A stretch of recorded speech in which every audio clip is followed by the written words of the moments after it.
আসসালামু আলাইকুম আরহামাতুল্লাহ বারাকাতুহু। মেরাজুন নবী মুহাম্মদুর রাসূলুল্লাহ সাল্লাল্লাহু আলাইহি সাল্লাম পর্ব ৩।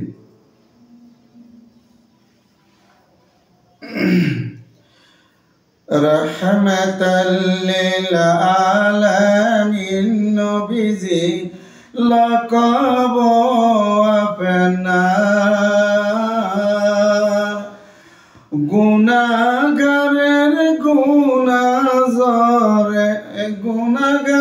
গুনাহজরে দুরুদে আপনার নবীজি সুবহানাল্লাহ আলহামদুলিল্লাহ লা ইলাহা ইল্লাল্লাহ সুবহানাল্লাহ আলহামদুলিল্লাহ লা ইলাহা ইল্লাল্লাহ। সম্মানিত আমার প্রিয় ভাই ও বোনেরা, যে আল্লাহর হাবিব সর্বকালের সর্বশ্রেষ্ঠ মহামানব মুহাম্মদুর রাসূলুল্লাহ সাল্লাল্লাহু আলাইহি সাল্লাম এমন একজন যে মহামানব, যার তুলনা কারোর সাথে হয় না। দুনিয়ার কোনো মানুষের সাথে আল্লাহর হাবিবের তুলনা করা যায় না।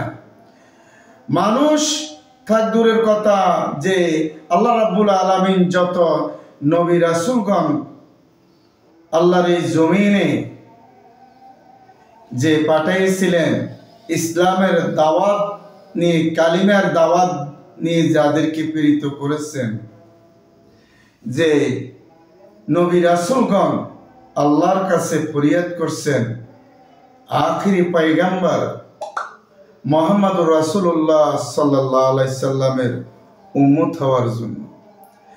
আপনাদের জানা আছে যে শেষ পর্যন্ত আল্লাহ রাব্বুল আলামিন একজন নবী এবং রসুল হযরতে ঈসা রুহুল্লাহ আলাইহিস সালাতু ওয়াস সালাম ফরিয়াদ কবুল করছে।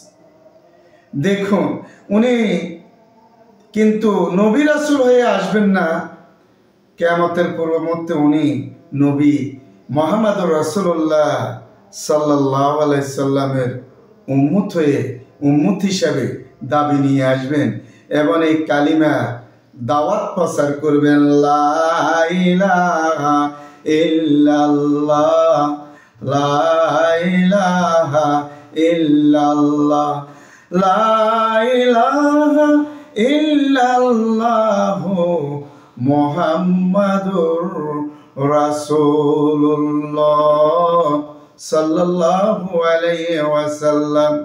চতুর্থ পর্ব দেখার জন্য বিশেষভাবে অনুরোধ করা হলো। আসসালামু আলাইকুম ওয়া রাহমাতুল্লাহ।